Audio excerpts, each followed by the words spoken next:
Les élections législatives au Monténégro marqueront-elles la fin de la mainmise des socialistes au pouvoir depuis 30 ans? C'est en tout cas ce qu'espère la coalition de droite, pro-serbe et favorable à des liens plus étroits avec la Russie. Selon les résultats officiels, elle obtient 33% des voix, juste derrière le DPS, le parti socialiste au pouvoir. Dès les premiers résultats, le leader de la coalition d'opposition a proclamé la chute du régime. Peuple du Monténégro, la liberté est là. Le Monténégro est divisé, et si nous ne tendons pas cette main de réconciliation aujourd'hui, cela n'arrivera jamais. Nous vous tendons cette main. Avec 35% des voix, les socialistes se retrouvent sans majorité au Parlement. L'opposition pourrait donc former une coalition pour les faire chuter, mais le parti pro-occidental ne s'avoue pas encore vaincu. En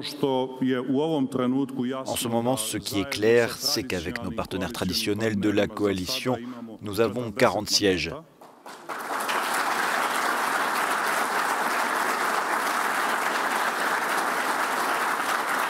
La lutte pour la majorité pour un certain nombre de législateurs au sein du Parlement est toujours en cours. La chute du DPS serait un véritable séisme politique pour ce petit pays des Balkans dirigé par les socialistes depuis le démantèlement de la Yougoslavie dans les années 90. Milo Djukanovic, qui a fait entrer le pays dans l'OTAN et qui œuvre pour une adhésion à l'Union européenne, est aujourd'hui accusé d'autoritarisme et de corruption par une partie de la population.